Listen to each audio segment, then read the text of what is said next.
Budget 2023 for real estate. What's positive, what's not? Welcome to the Property Show with a spotlight on the Union Budget. We simplify this annual blueprint for the Indian economy with some key questions. Does this budget support India's housing demand revival? And is it good, bad or not so pretty for other sectors of real estate, be it retail or commercial? Now, before I go to my discussion, here are some of the direct announcements which made an impact on real estate. Now, the budget has increased the allocation for PM Awas Yojana by 66% to over 79,000 crore rupees. That's a whopping big number. There's also been a 40% or higher tax on payment of interest or debt to sponsors by real estate investment trusts or REITs.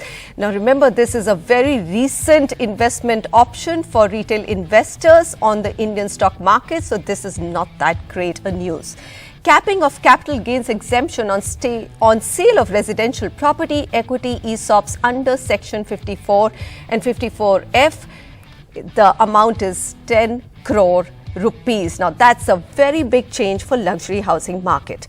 To understand how each of these will play out for different segments of real estate, I'm joined by Sangeeta Prasad, Group CEO, Runwal, Anshuman Magazine, Chairman and CEO, CBRE India, Southeast Asia, Middle East and Africa. Also with us, Monu Ratra, Executive Director and CEO of IIFL Home Finance, and Gaurav Karnik, Real Estate Leader and Tax Partner, EY India. A very warm welcome to all of you, and let's dive in straight away. Anshuman Magazine, what aspects, announcements stood out for you in the Union Budget? Because really the top three announcements were fairly sketchy, not bad at all, at least the top one on PMAY. Kind of stretching to find out, but if you look at the capital investment outlay, that will lead to a lot of job creation, and job creation really creates demand. So that's one I would give a lot of marks to. The other one is, of course, what you mentioned about the affordable housing, 66% leading to 79,000 crores. And the other very interesting thing I found in the budget was about the whole thing of, the tax. I'm hoping that some of the disposable income can be reinvested into more fruitful areas like real estate. I would have liked to see something better in the tax rationalization. So that's about how I see the direct and indirect impact of real estate in the budget on the real estate sector. Okay. Gaurav, your first reaction. I mean, from a tax perspective, of course, there's much to discuss, but because Sangeeta started the conversation on all the other things which will keep the economy and jobs going, is that what you also feel was a big positive for the sector as a whole? Yeah, so I think on an overall basis, if you look at the budget, it was good. There were no new surprises except the one on the REIT. But other than that, it's been a good budget. It has a allocation for affordable housing in the PMAY. It has stuck to the fiscal deficit target, so that has made sure that the bond markets don't have any adverse reactions. We've kept away from giving too many SOPs and making it difficult to justify in an election year. So I think they've stuck to the course. I think we're on kept pretty stable rates, pretty stable provisions. So I think that's a good thing from an overall perspective. Okay. And I think fiscal prudence is what everybody is delighted about, that, there's no terrible opening of the purses. But of course, there's also that huge amount which has come, 10 lakh crores for just capital investments, which is likely to be an accelerator. Monu Ratra, noticeable announcements which you believe will keep demand for homes in cities robust? Because, we've had a fantastic 2022. All housing finance companies have done phenomenally well, including banks on their home loan books. But, inflation is still a little bit tricky, isn't it? It's come down, but we can't really rule out more hikes. Yeah, thank you, Manisha, for having me on the show. Yeah, I totally agree with you. We've seen some reasonable rate hikes in the last about 6 to 9 months. But surprisingly, we are an affordable housing finance company, and we haven't seen any real slowness in the demand for affordable housing. And I think this PMAY enhancement of subsidy to 79,000 crores is very, very substantial. This subsidy is actually the one which goes to the self-construction homes in the tier 3, tier 4 towns. So it's a very targeting the housing for the masses. I think that's a very, very big positive for them. And the entire story of housing for all can really pan out across the globe, across the length and the breadth of the market.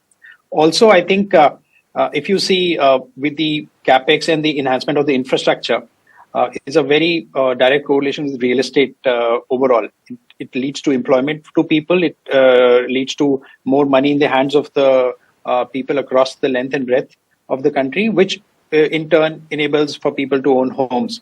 So I think although you are saying that yes, the inflation is still not at a comfortable levels, but for us, we haven't seen any slowdown in demand so far, in spite of the rate hike as well. I mean, I can see a big smile on your face. Look at the allocation to PMAY, and for anybody who's in the affordable home finance segment, that's just more positive news coming their way. Anshuman, we couldn't hear you, so come in here. What grabbed your attention? I mean, everyone's cheering the huge capital expenditure allocation, almost assured that, you know, we've got a 7% GDP growth number also from the finance minister. So, hey, look, the economy is going to do well and jobs are going to do well and therefore housing will do well.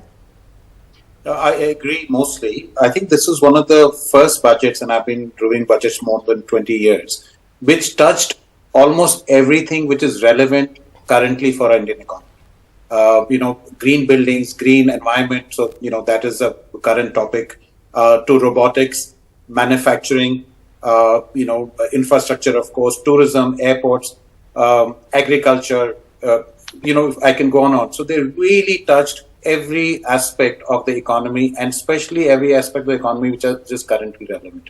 So from that point of view, it was a great budget. You mentioned PMAY scheme. My only I want to mention on PMAY scheme is it's a fantastic allocation of funds.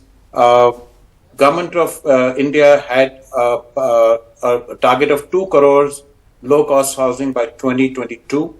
Out of that, almost 70 lakhs, I think 68 lakhs to be precise, have been fully constructed, but sanctioned for more than 1 crore low-cost housing has been done. So they've extended that scheme, which is good, and they have added 66%, they increased the outlay by 66%. Okay. That is fantastic. But the only challenge is that this is not affordable, this is low-cost housing. There were no it's not the developer. It's not the developer affordable. It's really low cost housing, which is different. Absolutely, but it's still an accelerator. There's steel demand, there's cement demand, and there's so many ancillary industries which continue to do well as homes get built, whether it's in rural India, and that whole housing for all. Like I mentioned, it's a fantastic allocation. It'll have a huge multiplier impact. However, if you look at the urban housing side, all the requests or the demand for giving some tax incentives, increasing the interest rate because mortgage rates are going up, all of that was ignored. So this PMAY scheme has already made an impact. With this outlay and with the previous funds being allocated, it will have a major positive impact, no doubt. But I wish there was something more on the urban housing. But like it was, I think, mentioned, which I didn't hear before, is that the real estate market will benefit from the allocations to tourism, revamping of 50 airports, just on the infrastructure side, all the allocation is we made. Manufacturing, because we think of real estate as only housing in most cases. The manufacturing itself will make a big improvement in industrial real estate, be it logistics, be it health. There will be a lot of interest activity. So from that point of view, a great budget. But certainly the other aspect maybe we'll discuss later on the urban housing side, everything was ignored. I mean, I agree that anybody who's done the pre-budget show or written about it, there was a long list of demands from the industry, and I don't think a single one has made it to the FM speech or that document. Let me come to REITs. Gaurav, the budget has proposed an amendment by which now the distribution by a REIT, whether it's as an interest or amortization of repayment of debt to unit holders, has been brought under the ambit of taxation. Now, my question is, this is definitely going to reduce, and I've spoken to REIT managers, and they said that expect now at least a dampener by 1% on REIT yields. A new investment vehicle, not more than 3.5 years old, was this needed? So frankly speaking, it was not needed. I think the REITs is a great product, and it was just picking up steam in the market, whether it's the REIT product or the InvIT. So this amortization of debt getting taxable in the hands of unit holders is not just relevant for REITs, but is also for the InvITs. And given the nascency of this market, and the government was encouraging, taken a lot of encouraging measures to promote this product. And just as the market was getting used to this product, we've had a change in the tax laws, which is not really beneficial because this tax could definitely impact the returns, maybe 1%, maybe higher, depending on the taxable status of the person who's receiving this money. So I think, frankly, this was not required, and there could be a better way of trying to get this taxable.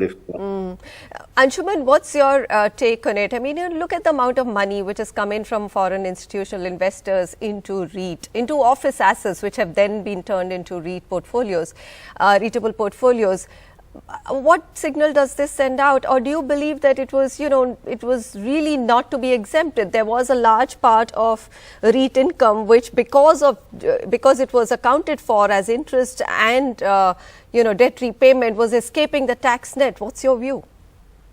No, my view is clear that this was not required. Especially this year, we're expecting at least a couple of more REIT, and the REIT structure has made a huge contribution, especially in the commercial real estate side of the market, bigger than people realize. A lot of the investment which is coming in, one of the big reason is because of REIT, which means that it provides exit. Because any big funding coming in, the first thing they look at, okay, the return, but how can they exit? REIT provides that exit. And I thought this is completely unnecessary because the REIT structures are professionalizing it, making it more transparent, letting the retail investor participate in the real estate market in a transparent manner. So I really feel that this was not required. It was just unnecessary. And as is, post-COVID, offices have not got filled up again. There is hybrid work challenges which office assets or office buildings have to deal with. Literally, if you look at all the three large listed REITs, their prices have tanked. Not done that well from their listing price to now, and the yields have already got depressed in a rising interest environment rate. So, for a new product, I think this is a big setback. We still have to discuss Section 54 and 54 tax break, which if in case you had a big capital gain on a sale of a residential home, or even of your equity stake as a founder, or even ESOPs that were handed over to you as a professional, you could actually reinvest the entire amount in other homes and save all your capital gains. Now that has been plugged. How much will that impact luxury homes? That's what we will come back and discuss on the other side of this break. So stay with us.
You're watching the Union Budget 2023 analysis from the perspective of housing and real estate. We're going to come to now Section 54 and 54F tax break, which has now been limited in terms of capital gains that you make and what you can invest in buying a residential home and save all of those capital gains to a number of 10 crore rupees. Now, Sangeeta Prasad, I'm going to come to you. Now, Mumbai is a market where 10 crore is actually not a large number, right? How big a dampener will this be for luxury home sales? I'm seeing it that more people, end users, should first purchase rather than go about arbitraging on tax. So I see it as a positive. And if you look at the plus 10 crore market in Mumbai as well, the numbers are not that large. It is not impacting in terms of the volume of transactions which happen in the market. So it's a wait and watch. Let's see whatever we Mumbaikars launch, are people buying it first end and for end use? That's how I see the impact. I did read that Vikas Oberoi said that in the overall Oberoi, projects, I think capital gains adjustment was probably 1% of home buyers. So, Exactly. Gaurav, would you believe that, agree with Sangeeta, that it's probably a secondary market issue? You know, you sell 100 crore home, then you go and buy 3 homes of 30 crores each, or, you know, it could actually impact some amount of primary home sales as well, especially looking at the fact that developers have just started getting gung-ho about luxury projects again. So I think this impact of this provision will definitely be on recycling of high value residential homes. I think the secondary purchase market will be impacted more than the primary market because this is normally a tax planning used to use when you sell off, a first house, etc. So my belief, it is more a hit on the secondary market than on the primary market. I think primary market is on the upswing, and I think the demand will continue on that side. I think this was more, this planning was being used by others to buy 3 large houses, etc. So I think in a way they've tried to cut down on that practice. Okay. All right. So this is what happened in this year's budget. But what did we miss out? I know, Anshuman, you were dying to talk about that, and there was a lot which was missed out. But let's start with Monu. Mr. Ratra, 2 lakhs to 5 lakhs exemption limit on both interest and principal that you get on a home loan. That's been every year that I've been doing a budget show. That's just been right up front on the table, and this time you've had interest rates going up from 6.75% to over 9%. This should have happened. It was still missed out. You don't think another, 0.25% jump in home loan interest rates and you will see some amount of slowdown? Yeah, Manisha, you have to, I think, divide the Indian real estate market into 2 clear divides. Like Anshuman mentioned, that this budget is more for the affordable, a bit below affordable housing. So it seems that the government is very focused on the masses, the homes, because still about 95% of the demand in India is for EWS LIG housing. That's the gap. And I think they're just focused on that. And they believe that we need to spread it slightly more. And I think little bit changes which they brought about in the tax slabs up to 7 lakhs and others tidbits have been there to do that. But I think it has to be justified that if you want to spread this to far and wide housing in this country, then you need to take out from somewhere and put somewhere. So although we might want people on this channel, but I think there's another India which is devoid and deprived, which had to be taken care of. So I think it's a fair arbitrage, if I may say so. Mm-hmm. But I think that's the approach which this government has had to make it more granular and spread it where it matters the most. And I would agree with you. I would agree with you that, at least CLSS is giving, that developer affordable segment also 12 to 18 lakhs, some amount of subsidy. It continues. And really, it's below that it needed to have traveled down. And with that income tax slab, minimum slab going up to 7 lakhs, no tax on income up to 7 lakhs, I think that has been taken care of. Very quickly, Anshuman, what was missed out? I know that on the commercial front, a lot of people are disappointed. There's no clarity on SEZ, but it can be done post-budget as well, isn't it? Anything else that you feel should have made it to the budget but was a big miss? So first of all, this capital gains you mentioned, I think it was completely unnecessary because if it is only impacting a small amount of people, then how much tax are you going to collect? Second is, I don't agree that, one should substitute the other. So no doubt, the low-cost housing is extremely important. No doubt that was a fantastic move by the government to increase in PMAY scheme. But that should not be at a cost saying, okay, we've done that. The urban housing does not matter. The fact is the entire housing would have a multiplier impact on the economy.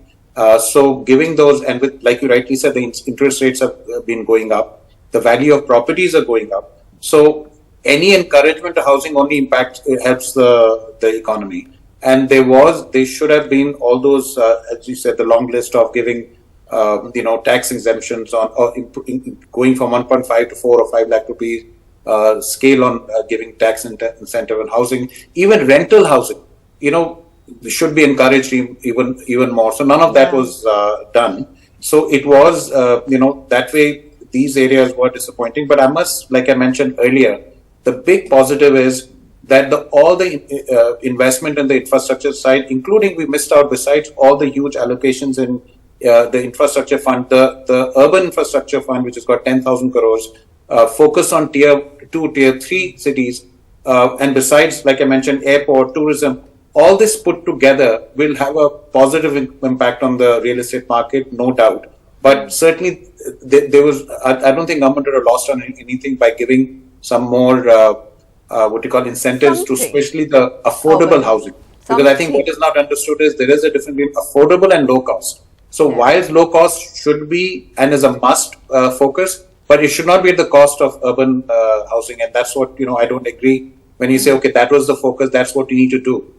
Absolutely, but why ignore the rest? All right, point taken that something for urban housing and affordable urban housing could have come in, especially as simple as, taking up the tax exemption limits on home loans from 2 lakh annually to 5 lakh rupees. I think that would have offset some amount of EMI impact that, middle class families are right now seeing.